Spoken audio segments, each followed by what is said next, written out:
Shalom, bien-aimés dans le Seigneur, nous vous saluons dans le nom précieux et glorieux de notre Seigneur Jésus. Nous sommes dans la joie de pouvoir réellement nous retrouver et de pouvoir partager la parole du Seigneur. C'est chaque lundi que cela se fait. Que l'Éternel, votre Dieu, vous soit très favorable, que l'Éternel puisse vous accorder tout ce qui est nécessaire, que l'Éternel puisse vous donner ce qui est réellement pour votre joie, que la paix, la gloire du Seigneur vous soit accordée dans le nom précieux et glorieux de notre Seigneur Jésus. Comme tous les lundis, nous faisons passer votre émission, Louons l'Éternel, une émission qui se base sur les cantiques. C'est pour que nous puissions nous édifier au travers les cantiques et que nous puissions aussi comprendre comment chanter pour la gloire du Seigneur. Et nous croyons que l'Éternel nous sera favorable. Cette émission est présentée par votre bien-aimé, le pasteur Philippe Mukenge, pour pouvoir réellement vous apporter réellement tout ce qui est comme lumière et vous apporter la parole de la consolation. Nous croyons à la grâce de Dieu, nous croyons à la bonté de Dieu, nous croyons à l'assistance de notre Dieu. Voilà pourquoi nous prions afin que la main de l'Éternel vous soit réellement accordée pour que vous soyez soutenus, bénis et protégés par l'Éternel, notre Dieu, lui qui est le maître des temps et des circonstances, qu'il puisse réellement vous accorder tout ce qui est nécessaire à votre vie. Que l'Éternel puisse vous donner la joie, la paix de pouvoir réellement le servir. Que l'Éternel puisse vous accorder ce qui est juste, ce qui peut véritablement vous apporter la paix, la joie que le monde ne peut vous accorder. Que la grâce et la paix du Seigneur vous soient multipliées par le Seigneur Jésus. Cela est la prière que nous adressons à notre Dieu pour vous. Comme vous le savez, chaque lundi, nous sommes là pour pouvoir réellement apporter la parole et nous sommes là accompagnés des cantiques des bien-aimés et ainsi nous croyons que par les cantiques, nous sommes édifiés. Et au travers réellement les cantiques, nous pouvons aussi édifier les autres. Salutations à tous les bien-aimés qui sont éparpillés au travers le monde. Que l'Éternel, notre Dieu, vous soit très favorable.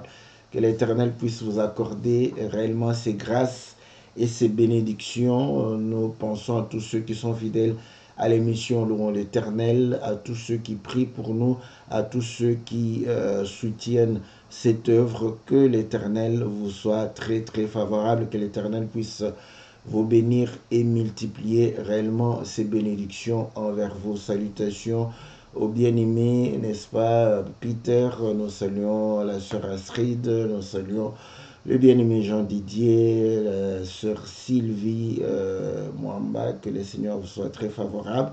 Nous profitons pour saluer aussi notre sœur et le bien-aimé Sylvie et le bien-aimé Bertrand, le bien-aimé Pichou, recevez nos salutations. Salutations à tous ceux qui sont réellement en Europe, en Asie, en Amérique, en Océanie et en Afrique. Que l'Éternel puisse vous être favorable, que l'Éternel puisse vous bénir de toutes les bénédictions. Comme vous le savez, chaque lundi, nous allons pouvoir passer le cantique. Après le cantique, nous allons revenir dans notre studio virtuel pour pouvoir réellement partager la parole du Seigneur. Et nous savons une chose, le cantique est en lingala. Nous allons prendre le temps de pouvoir faire le résumé du cantique en français pour permettre à tous ceux qui ne comprennent pas la langue de pouvoir saisir. Et après cela, nous allons pouvoir expliquer le cantique. Jésus, mon tout, lui, voilà, il a intitulé mon tout, mais bon, on a compris qu'il s'agissait de notre Seigneur Jésus. Donc voilà, nous allons écouter le cantique, après quoi nous allons revenir dans notre studio virtuel. Que le Seigneur vous soit favorable, que le Seigneur vous bénisse dans le nom précieux et glorieux de notre Seigneur Jésus. Amen.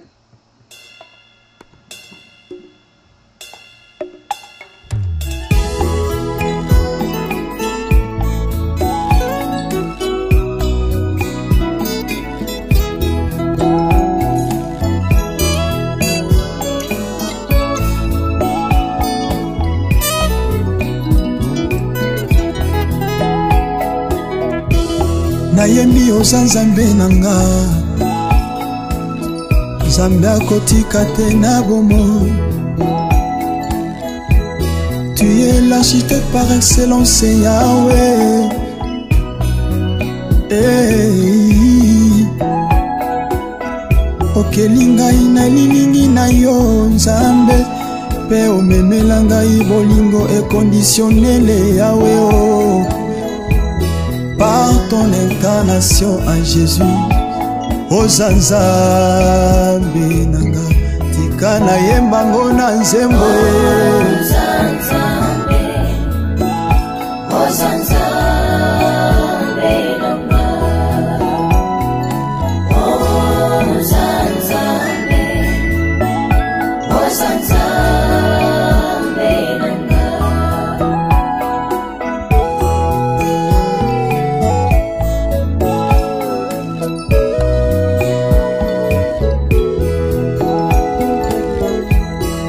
Eloko otieka tinanga, ememelinga ngambo na mokili oyo. Kobenga obenga ngai, nekomisinga cible na bandoki ya famille. Kopona opona ngai, esali ba misusu bakangeli ngai motema. Ata soki bandeko bateki ngai, interprétation ya rêve komemanga na kiti ya bokonzi. Ata na mokami na moto, nakozika te, moto ya minei azali. Atako naza mokuse, Yesu yoza molai, Goliath ya kokweya. Tu es celui qui remplit tout en tout, et tu as ce dont j'ai besoin. Yondé,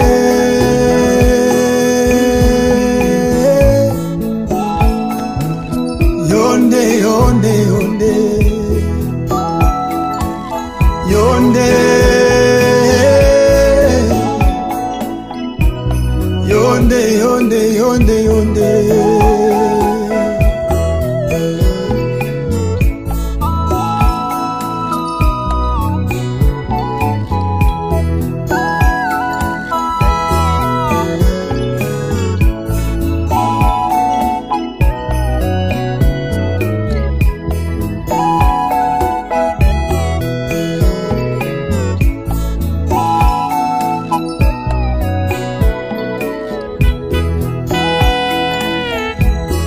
Nayembi oza Nzambe na ngai, na affirme, na confirme, pe na sele. Okangi ngai singa na kingo, nakende mosika te, talango lukati na Jésus. Israel eboyaki koyamba yo, ngai kife nayambi yo po oza Nzambe na ngai. Esau atekaki bokonzi na ye, epesinga privilège, Jacob na ye bana. À tous ceux qui l'ont reçu, il a donné le pouvoir de devenir enfant de Dieu. Mon papa, mon papa est, mon papa, mon papa, mon Seigneur. Mon Seigneur, mon Seigneur, mon Seigneur, mon rocher, mon rocher, mon rocher, mon rocher, mon Jésus est, mon Jésus, mon Jésus. Tika na yembela yo na monoko boye,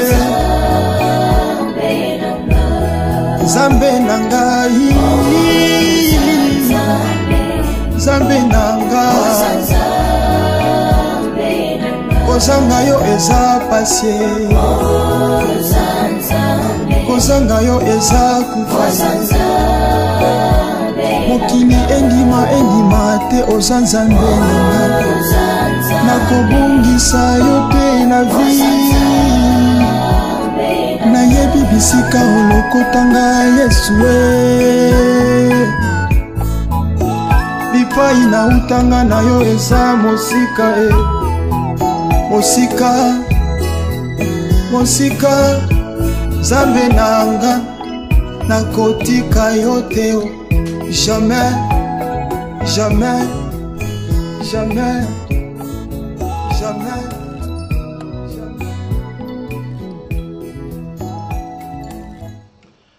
Voilà, bien-aimés dans le Seigneur, nous revenons dans notre studio virtuel pour pouvoir réellement partager la parole du Seigneur. Que l'Éternel vous soit favorable, que l'Éternel vous bénisse, que l'Éternel puisse réellement exaucer le cri de vos cœurs, que l'Éternel puisse vous donner selon vos besoins, vos attentes, afin que votre joie soit parfaite.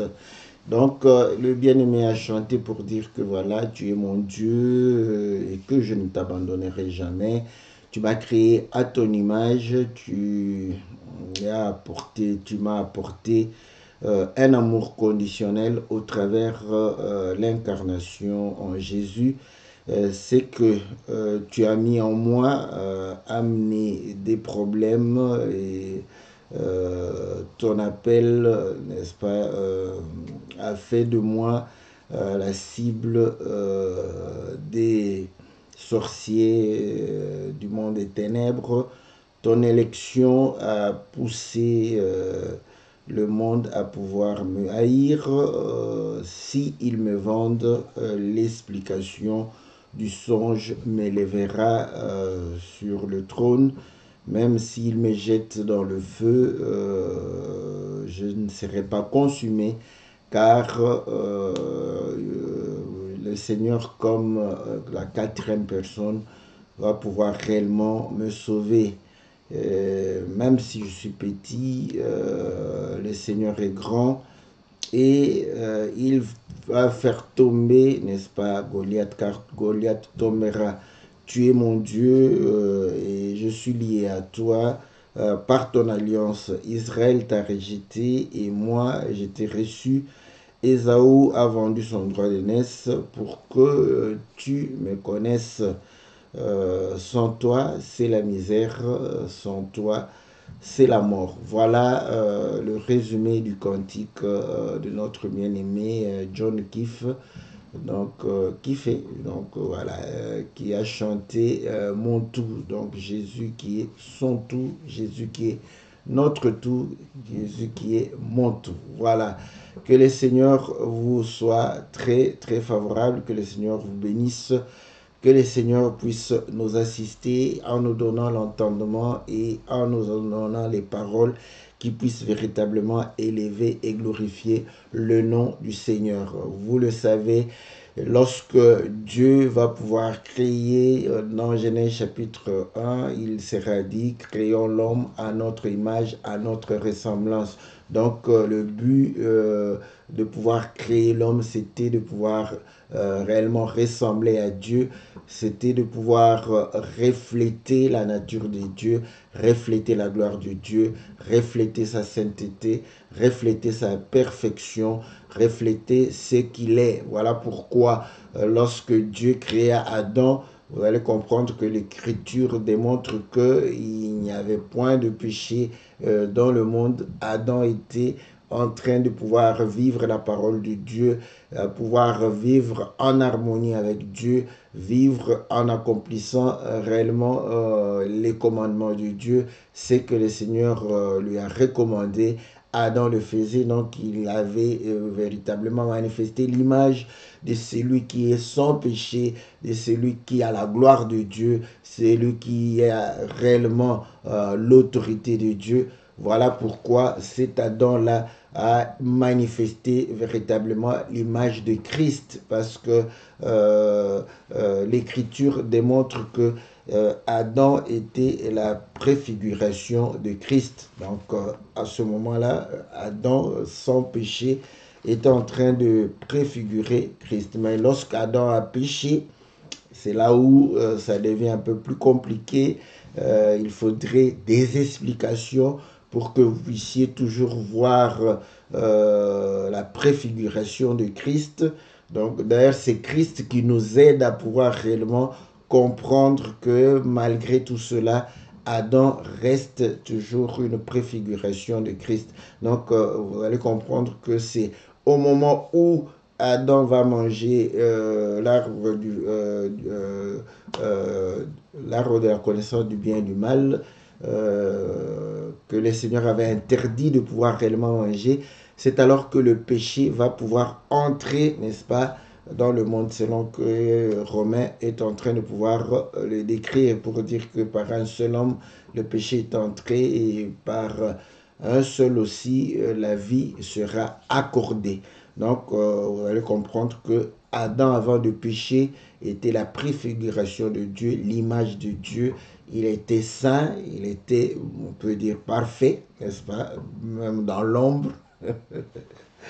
Parce que il faut toujours avoir cela, sinon quand on va vous parler d'Adam qui malgré que le péché n'est pas entré, il n'était pas parfait. Bon, donc comprenez qu'on prend, n'est-ce pas, une autre direction. Donc ne soyez pas étonnés, ne soyez pas surpris, ne soyez pas voilà, scandalisé par rapport à un tel langage. Voilà pourquoi nous avions dit Christ, qui est sans péché, va pouvoir réellement apporter la lumière sur Adam, lui qui était sans péché, mais pour nous sauver, nous qui étions dans le péché, comme Ève avait déjà transgressé.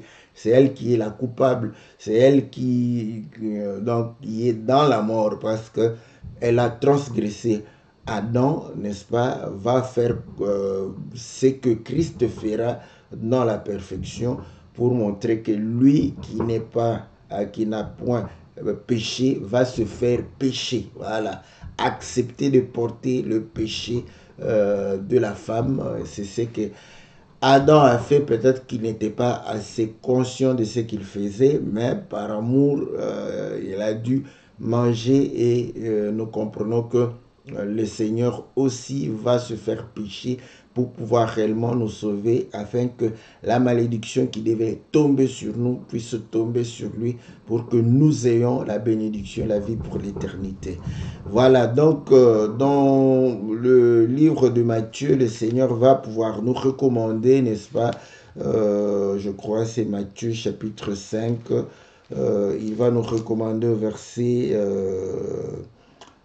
voilà, Matthieu 5, au verset 48. Soyez donc parfaits comme votre Père céleste est parfait. Donc, vous voyez, pour que nous puissions refléter l'image du Seigneur, nous devons marcher dans la perfection.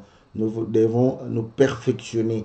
Et Paul est en train de pouvoir le dire et pouvoir l'expliquer pour dire que comment marcher dans la perfection, c'est de ne point regarder ce qui est passé, parce que ce qui est passé, c'est ce qui était imparfait, ce qui était de l'enfance, c'est ce qui était avec défaut. On ne regarde plus. C'est Christ qui est devant nous, la perfection devant nous, et courir vers cette perfection. C'est ça, marcher dans la perfection.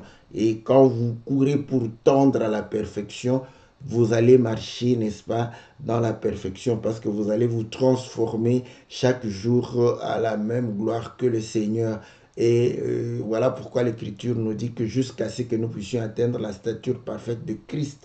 Donc nous sommes dans la marche et ceux qui marchent dans la perfection ont les regards tournés vers, n'est-ce pas, Christ. Ceci est dans les livres de Philippiens, au chapitre 3, si je ne me trompe pas, peut-être 4 aussi, nous allons pouvoir chercher à lire. Voilà, nous sommes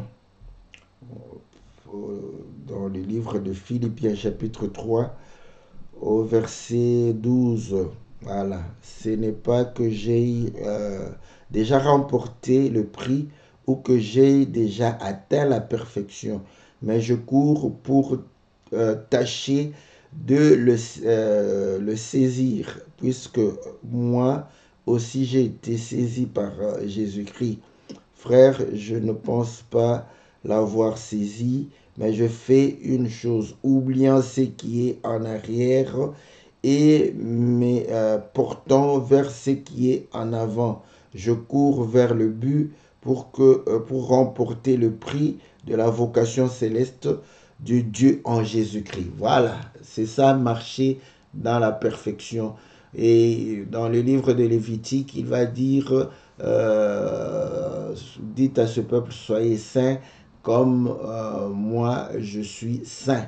Donc l'image de Dieu, c'est de pouvoir être sanctifié, de pouvoir marcher dans la perfection, et celui qui est saint va pouvoir se séparer de toute souillure, va pouvoir se séparer de tout ce qui est réellement impureté, et c'est cela qui fait de nous l'image de Dieu. Mais pour que nous puissions atteindre la perfection, que nous soyons sanctifiés, il a fallu que le Seigneur puisse venir réellement lui-même, parce qu'il est saint. Il doit venir nous communiquer, n'est-ce pas, la sanctification. Voilà pourquoi au commencement, quand il va pouvoir former l'homme, il a fallu qu'il puisse lui-même nous souffler, n'est-ce pas, voilà, se transvaser dans l'homme pour pouvoir donner la vie. Donc, pour que l'homme puisse vivre, il faut qu'il vienne lui souffler la vie qui est en lui, afin que l'homme puisse avoir réellement la vie de la part de notre Dieu. C'est la même chose pour pouvoir sanctifier l'homme qui était tombé, pour pouvoir le ramener à la perfection. Il a fallu qu'il puisse venir habiter. Or, il est dit dans le livre de Exode, le Seigneur dans le livre d'Exode, au chapitre 25, il va pouvoir dire à Moïse de pouvoir demander à Israël de lui construire, n'est-ce pas, un tabernacle. Nous sommes au verset 8. Ils me feront un sanctuaire et j'habiterai au milieu d'eux. Vous voyez, ils me feront un sanctuaire. Pourquoi? Parce que ils vont me faire une habitation et je serai au milieu d'eux. Mais il est saint. Voilà. Voilà pourquoi son habitation doit être un sanctuaire, un lieu saint. Et vous allez comprendre que lorsqu'ils vont construire le tabernacle, là où la gloire de Dieu était très saint, voilà, parce que c'était sa présence. Là où sa lumière brillait, c'était le lieu saint. Là où réellement le pardon s'obtenait, c'était le parvis, et c'était un lieu sanctifié. Et le lieu qui acceptait de porter, n'est-ce pas, les souillures du peuple afin de pouvoir les sanctifier. Donc, nous comprenons que son habitation devrait être réellement un lieu saint, parce qu'il est saint.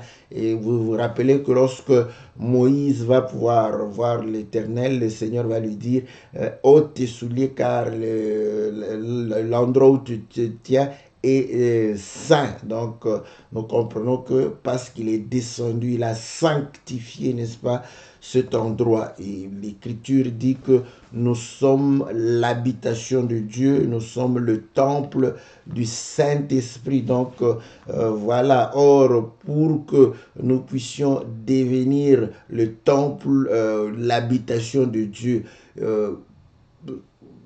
il faut que Dieu puisse réellement construire, parce que chaque homme construit là où il doit habiter. Donc, vous voyez, en construisant, il va pouvoir réellement rendre ce milieu un milieu qui est hygiénique, un milieu sain pour lui, afin de pouvoir vivre dans des meilleures conditions. Même l'homme, vous allez voir qu'il va couper l'herbe, enlever, construire, rendre le lieu propre afin de pouvoir y habiter. Donc c'est la même chose.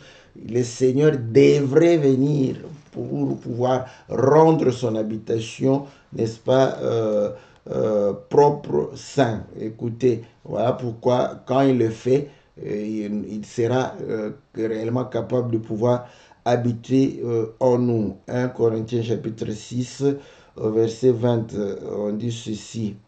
Au verset 19, vous ne savez pas que votre corps est le temple du Saint-Esprit qui est en vous et que vous avez reçu de Dieu et que vous ne vous appartenez point à vous-même. Donc voilà. Donc nous comprenons que pour que Dieu vienne habiter, il s'approprie, n'est-ce pas, ce corps pour en faire son temple. Voilà pourquoi il dit que il est l'architecte, c'est lui qui bâtit, n'est-ce pas, la maison. Écoutez, lorsque il va demander, n'est-ce pas, à Israël de lui faire le sanctuaire, écoutez ce qu'il va pouvoir dire.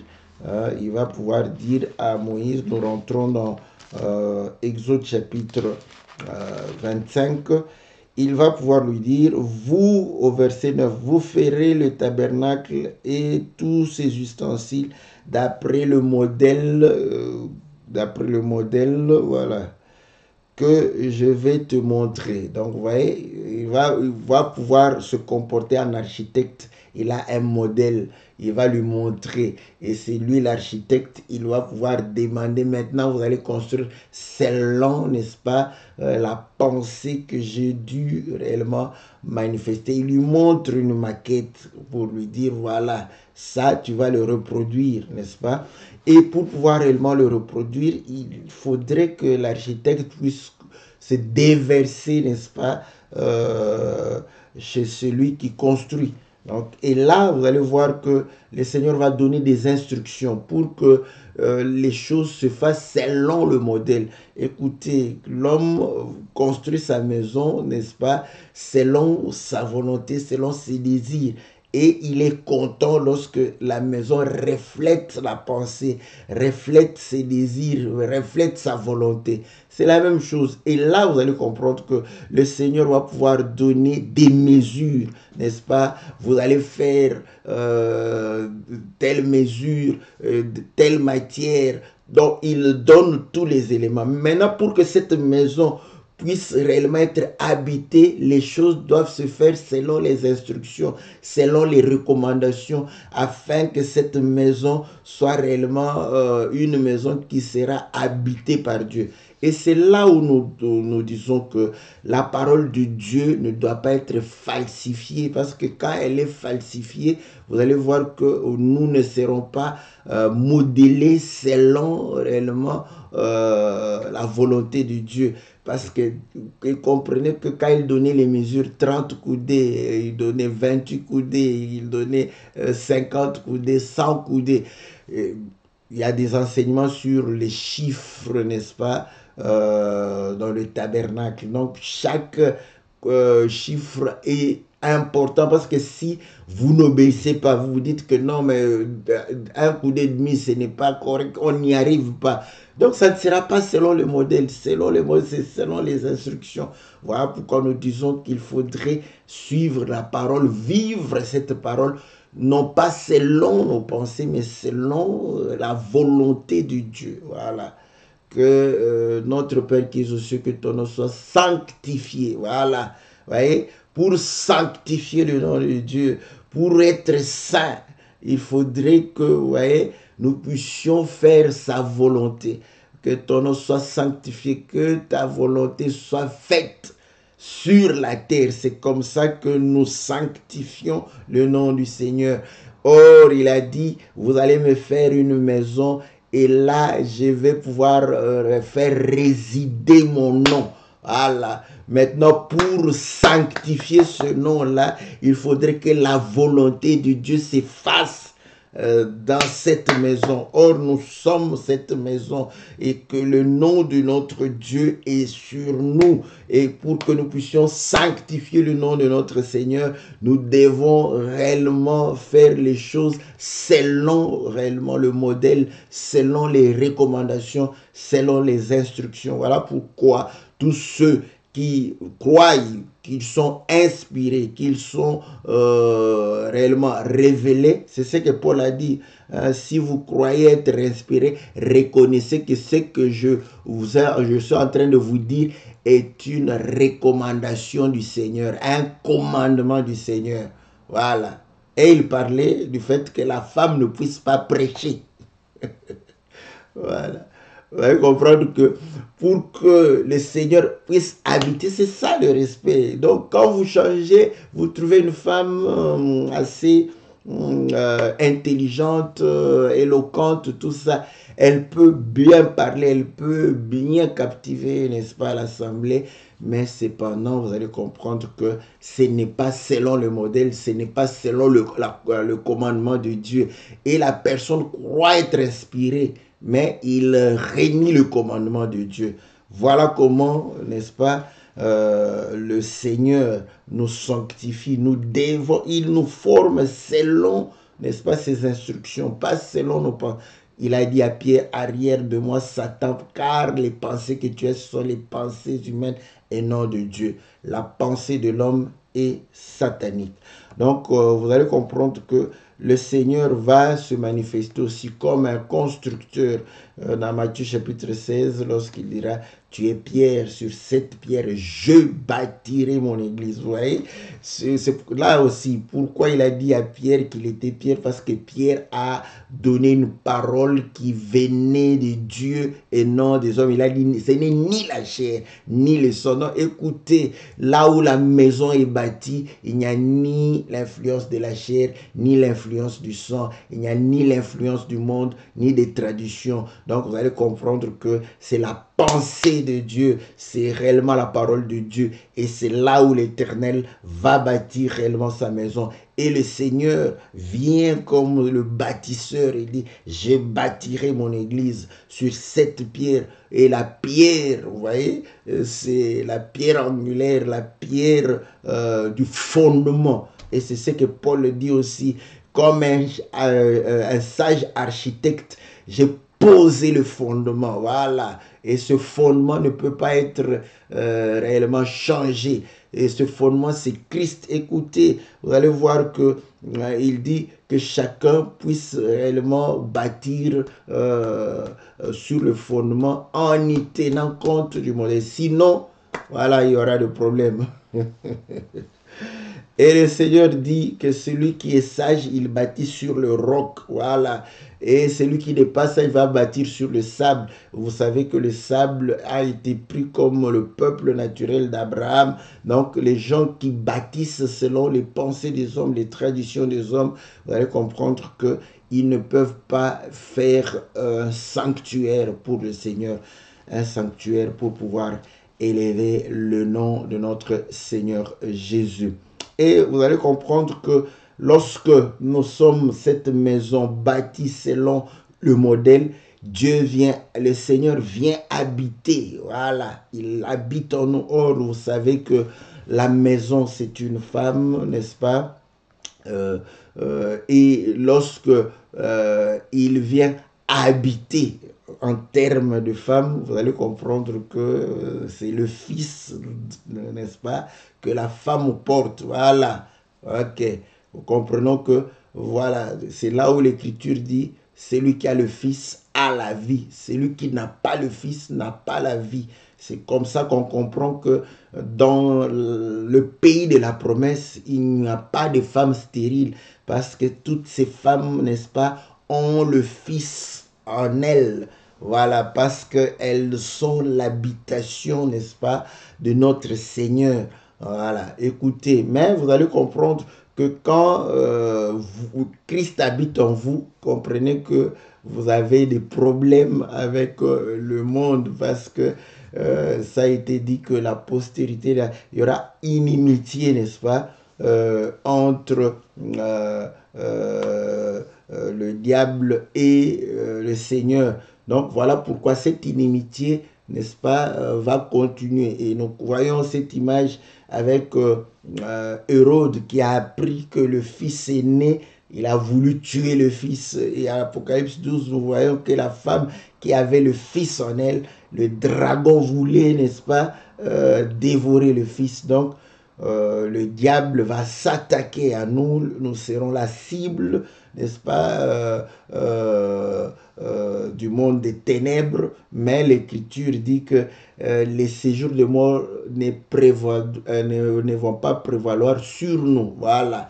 Donc, nous comprenons que le Seigneur nous garantit de pouvoir réellement faire face et avoir la victoire. mais à condition que les choses se fassent conformément à ses instructions, conformément à sa parole. Donc voilà ce que le Seigneur est en train de pouvoir réellement nous montrer au travers de cela. Vous voyez que nous devons être son image, nous devons être à sa ressemblance, mais pour cela, il fallait qu'il vienne. Et lorsqu'il vient, il a un travail à pouvoir faire, modeler selon sa volonté et non selon les pensées des hommes, non selon ce que nous voudrions être pour le Seigneur. Non, non, le Seigneur, il y a beaucoup de gens comme ça, il veut que le Seigneur fasse de lui ce que lui veut être pour le Seigneur.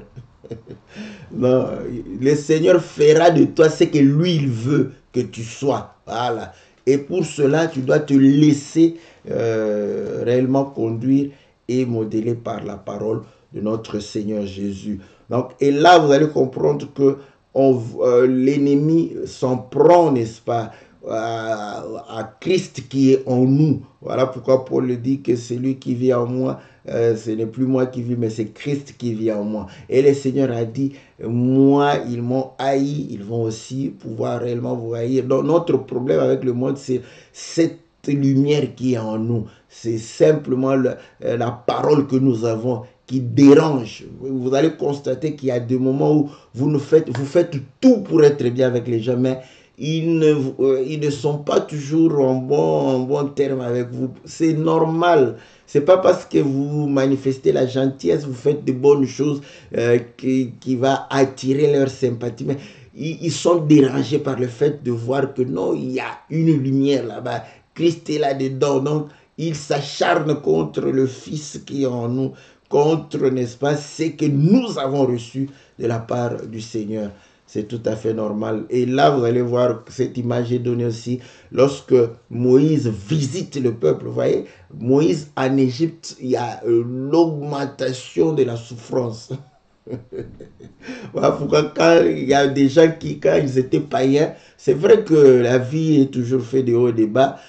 Bon, il s'est démené normalement. Et depuis qu'il a commencé à croire à la parole, à prier le Seigneur, il a l'impression que la souffrance est multipliée. C'est normal parce que l'ennemi trouve que non, l'homme veut m'échapper pour toujours. Donc je dois chercher à le retenir comme c'était en Égypte. Ils doivent rester ici, sinon s'ils partent, c'est fini, nous allons les perdre. Effectivement, ils avaient raison. Voilà pourquoi lorsque ils étaient devant la mer Rouge, le Seigneur a dit, ces Égyptiens que vous voyez, vous ne les verrez plus jamais. Donc voilà. Donc vous voyez, ils savaient que s'ils partent, c'est pour toujours. Et le diable le sait, s'il te perd, il va te perdre pour toujours. Voilà. C'est comme ça qu'il multiplie les problèmes, il multiplie les soucis.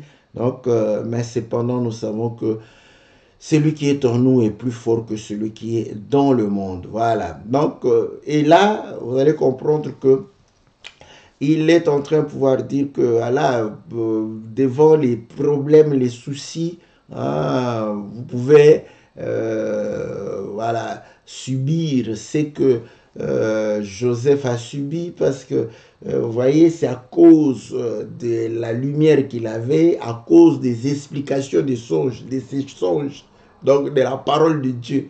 Ses frères, n'est-ce pas, ne l'aimaient point. Et ils vont pouvoir le vendre, n'est-ce pas, aux étrangers, aux Madianites, aux Ismaélites, n'est-ce pas, les fils d'Ismaël, donc, et vont pouvoir l'amener en Égypte. Et là, nous comprenons que le Seigneur lui dit aussi, vous allez me livrer aux mains des impies, voilà. Et là, nous pouvons comprendre pourquoi c'est tout à fait normal lorsque nous souffrons, la chair souffre. La chair, n'est-ce pas, a été vendue, n'est-ce pas, au péché. Voilà. Et là, cette chair a été vendue au péché. Voilà pourquoi elle subit. Et pour pouvoir réellement être élevée, revenir sur le trône, revenir devant la face de Dieu, vous voyez, c'est l'explication, n'est-ce pas, des songes qui a fait que Joseph puisse être élevé. Et aujourd'hui aussi, vous allez comprendre que c'est cette explication qui fait que nous puissions nous relever de notre chute. Voilà pourquoi lorsque le Seigneur parlait en parabole, on lui a posé la question pourquoi. Il dit pour qu'ils ne voient point, ils n'entendent point, qu'ils ne comprennent point, qu'ils ne se guérissent point, qu'ils ne se répandent point, que je ne les guérisse point. Donc, je vous donne l'explication pour que vous puissiez voir, pour que vous puissiez entendre, pour que vous puissiez comprendre, pour que vous puissiez vous convertir, vous repentir, vous puissiez réellement être touché et vous puissiez vouloir vous séparer avec cette mauvaise vie. Voilà ce que le Seigneur dit. Ouais? Il dit, heureux sont vos yeux et vos oreilles parce que vous allez écouter l'explication du songe. Et c'est cette explication qui fait que nous puissions nous relever. Et dans le livre de l'Apocalypse, le Seigneur dit que c'est lui qui vaincra. Voilà. Il va s'asseoir avec moi sur mon trône. Donc, voilà, le Seigneur nous relève pour que nous puissions, n'est-ce pas, être élevés avec lui sur le trône. Voilà. Ça, c'est la meilleure explication. Voilà. Mais bon, quand on veut exhorter, on va dire, voilà, n'est-ce pas, même s'ils me font du mal, ils me trahissent, voilà, j'aurai toujours... Mais c'est pas évident, hein, c'est pas évident, parce que c'est bien, mais c'est pas tout le jour. On peut te vendre et tu souffres et tu n'es pas élevé, donc ça ne change rien avec la parole de Dieu. Mais du moins dans ta souffrance, tu ne vas pas trahir, tu vas manifester, n'est-ce pas, la parole de Dieu. Jacques a été livré, on l'a décapité, il est mort. Voilà. Étienne a été lapidé. Donc, ce n'est pas du copier-coller. Maintenant, tout ce qui est vrai, ce qui va subsister, c'est la chair a été vendue. Vous savez que ils l'ont vendu à 20 cycles et c'était 10 frères qui l'ont vendu à 20 cycles.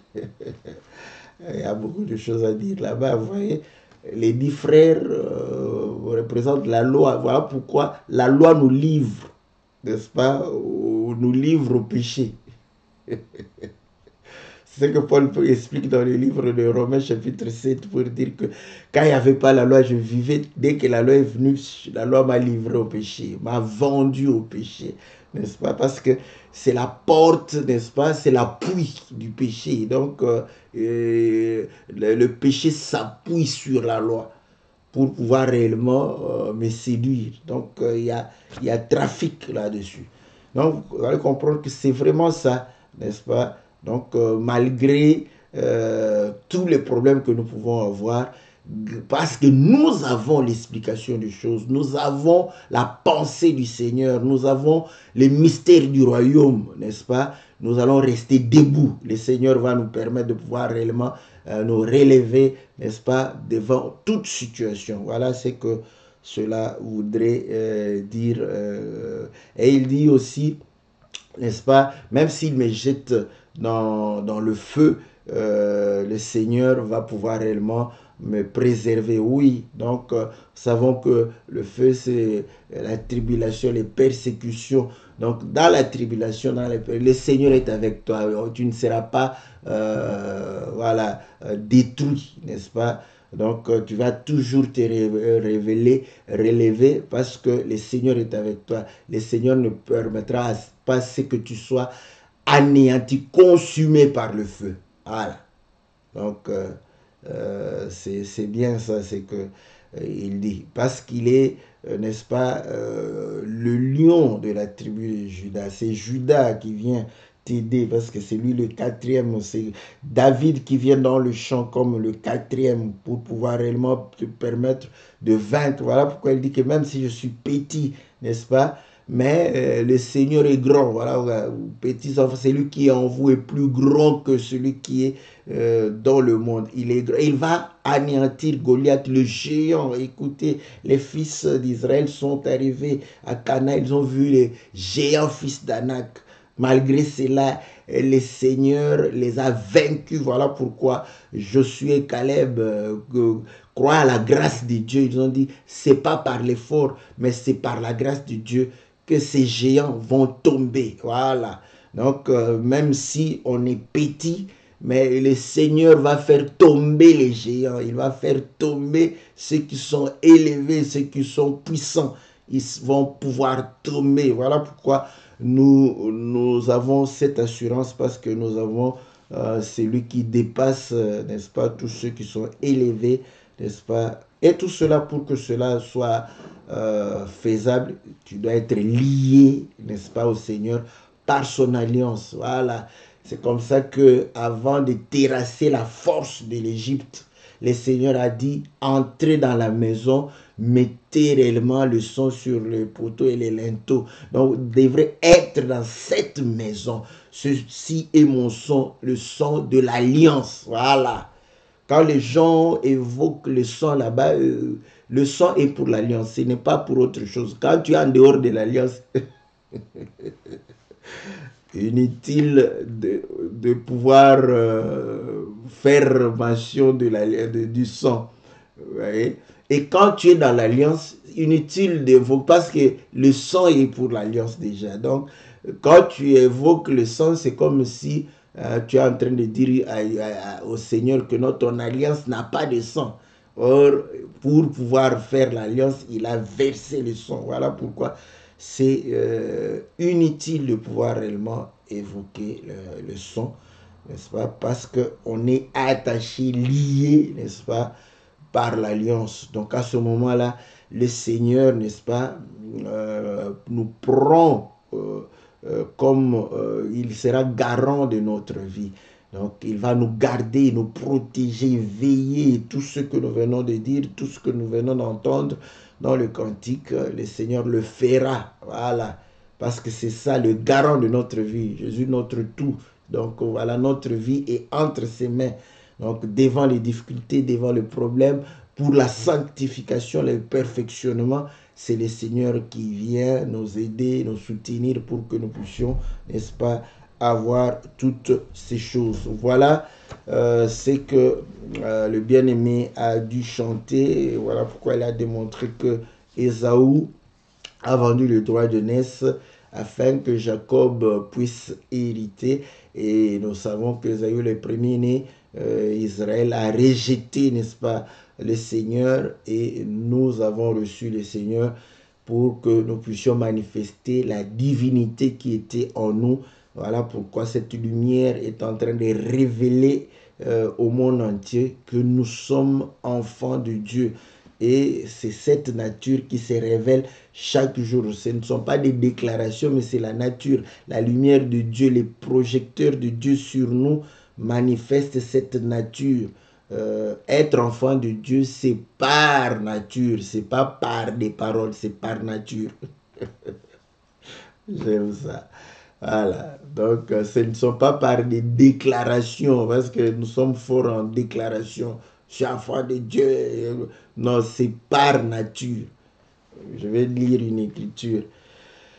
C'est pourquoi être aussi enfant de la perdition ou de la colère, c'est par nature. Donc, nous sommes dans le livre de Éphésiens chapitre 2. Vous étiez morts par vos offenses et par vos péchés, verset 1, dans lesquels vous marchiez autrefois selon le train de ce monde, selon le prince de la puissance de l'air et de l'esprit qui agit maintenant dans les fils de la rébellion. Nous tous aussi nous étions de leur nombre et nous vivions autrefois selon les convoitises de notre chair, accomplissant les volontés de la chair et de nos pensées. Nous étions par nature, des enfants de colère comme les autres. Vous voyez, c'est par la nature qu'on est enfant de colère, ou bien par nature on est enfant de Dieu. Donc ce ne sont pas par des paroles. Par beaucoup de paroles, on voyez, moi je suis un enfant de Dieu, moi je connais ceci. Non, non, c'est ta nature doit témoigner que tu es un enfant de Dieu. C'est ça. Pourquoi? Parce que cette lumière que tu es en train de confesser doit éclairer cette nature que tu as de Dieu. Que le Seigneur vous soit favorable, que le Seigneur vous bénisse. Nous rappelons à tous les bien-aimés et nous disons un grand merci à tous ceux qui croient à ce grand projet et qui ne cessent de pouvoir réellement contribuer continuellement, n'est-ce pas? Comprenez que ceci nous permet de pouvoir réellement soutenir les bien-aimés et permettre de pouvoir réellement nous édifier. Que le Seigneur vous soit très favorable. N'oubliez pas, n'est-ce pas, de pouvoir soutenir ceux qui utilisent le PayPal peuvent le faire.